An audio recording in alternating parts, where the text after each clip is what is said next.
Pense no seu pior pesadelo. Aquele que te faz suar frio, te deixa paralisado no meio da noite, sentindo que há algo no escuro te observando. Agora, imagine que esse pesadelo se torna realidade. Hoje, trago para vocês uma história arrepiante, um relato que vai fazer você olhar para certas coisas dentro da sua casa com outros olhos. O tema de hoje é algo que vai mexer com sua imaginação, mas também com sua fé. Vamos falar sobre o sobrenatural, sobre forças que operam no oculto e que podem estar mais próximas do que imaginamos. Mas antes de começar, eu peço que você se inscreva no canal Contos e Histórias, ative o sininho das notificações e deixe seu like. Isso ajuda muito a espalhar essa mensagem. E no final, prepare-se, pois a última revelação será a mais impactante de todas. A história que vou contar aconteceu nos anos 1990, numa época em que as pessoas ainda não tinham celulares para pedir ajuda a qualquer momento. Tudo era mais difícil e, às vezes, quando o perigo chegava, não havia para onde correr. Uma jovem chamada Ana, de 19 anos, trabalhava como babá para uma família de classe média que morava em uma casa grande, com móveis antigos e uma atmosfera um pouco sombria. Era uma casa bonita, mas à noite ganhava uma aparência estranha.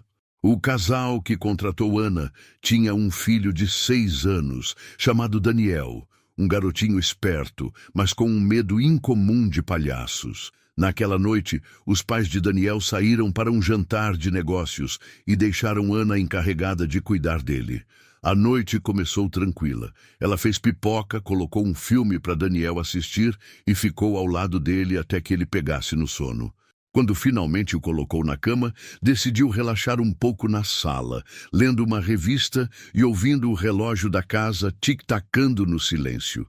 Foi então que o telefone tocou. Era a mãe de Daniel. Sua voz parecia um pouco tensa, mas ela tentou soar casual. "Oi, Ana. Tudo bem por aí?" "Tudo sim, ele já dormiu", respondeu Ana. A mãe fez uma pausa e então perguntou algo estranho. "Você pode fazer um favor?" "Claro. O que foi?" "Daniel tem muito medo daquela estátua de palhaço no quarto dele. Você pode cobrir ela com um lençol para que ele durma melhor?" Ana franziu a testa. "Que estátua?" A mãe ficou em silêncio por alguns segundos. Então sua voz mudou para um tom de pânico. "Pegue Daniel e saia da casa agora." Ana sentiu um calafrio percorrer sua espinha. O telefone ficou mudo. A respiração dela acelerou. O coração disparou. Havia algo no quarto. Algo que não deveria estar lá. Ela se levantou num salto e correu para o quarto de Daniel. O corredor parecia mais longo do que o normal, e cada passo ecoava pela casa silenciosa. Quando chegou à porta, hesitou por um segundo antes de girar a maçaneta. O quarto estava escuro, iluminado apenas pela luz da lua que entrava pela janela. Daniel dormia tranquilo, respirando devagar. Mas no canto do quarto, perto do armário, havia algo, um palhaço. Não era uma estátua. Ele respirava. Ana ficou paralisada.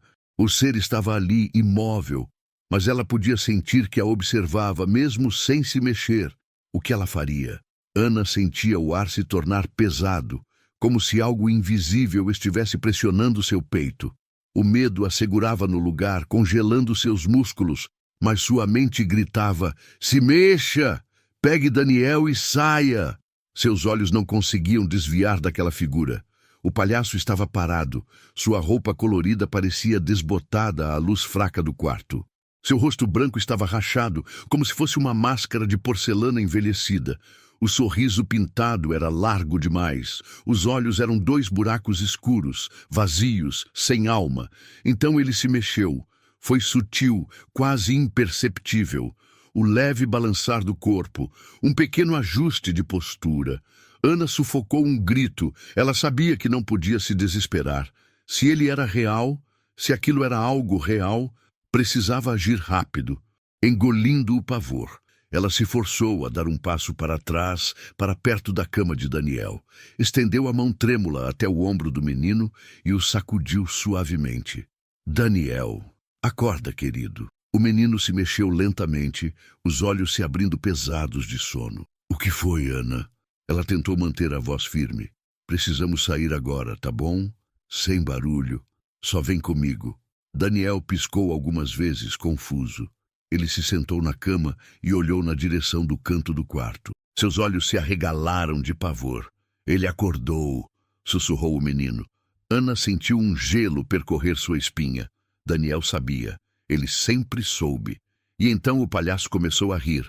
Um som baixo, rouco, engasgado, como se sua garganta estivesse cheia de poeira, como se não risse há muito, muito tempo. Ana agarrou Daniel no colo e se lançou para fora do quarto. O riso ficou mais alto, distorcido, acompanhando seus passos pelo corredor. Ela correu o mais rápido que pôde, sentindo algo atrás dela, algo que se arrastava nas sombras. Ela desceu as escadas tropeçando, quase caindo. O telefone ainda estava pendurado, o fio esticado, como se a ligação tivesse sido interrompida à força. A porta da frente estava trancada. Ela tentou girar a chave, mas seus dedos tremiam. Atrás dela, o riso parou. O silêncio era pior. Daniel começou a chorar baixinho, agarrado ao pescoço dela. Ele está aqui, Ana, soluçou. Ele está vindo. Ana sentiu algo gelado atrás dela. Uma presença, o cheiro de mofo e algo podre. Seus dedos finalmente destravaram a chave. Ela girou, puxou a porta com toda a força e saiu correndo para fora, pisando na grama molhada. A rua estava vazia. As casas vizinhas estavam apagadas. O mundo parecia não perceber o terror que acabara de acontecer dentro daquela casa. Ela correu até o portão, com Daniel agarrado a ela, chorando baixinho. O que era aquela coisa? Como havia entrado ali? Ana olhou para a casa uma última vez. Na janela do quarto de Daniel, a figura do palhaço estava parada. Ele ainda estava lá, observando, esperando. Então, a luz do quarto se apagou sozinha. Ana virou as costas e correu. Ana correu pelo quarteirão deserto, seus pés descalços castigados pelo asfalto frio. Daniel tremia em seus braços, soluçando baixinho, mas não dizia nada. O silêncio da noite parecia engolir os sons, tornando tudo mais opressor. Ela precisava de ajuda. Mas onde?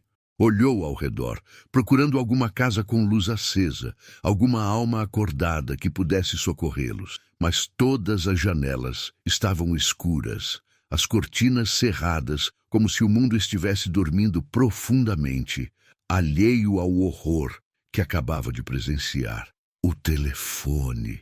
Havia uma cabine telefônica na esquina. Seus passos aceleraram, o coração martelando no peito enquanto corria em direção ao único refúgio possível.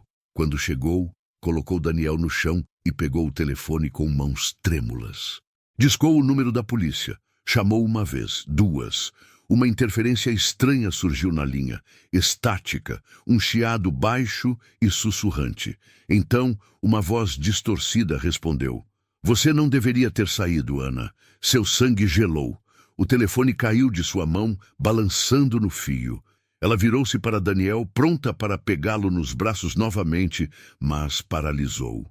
O menino estava de costas para ela, olhando para a rua vazia.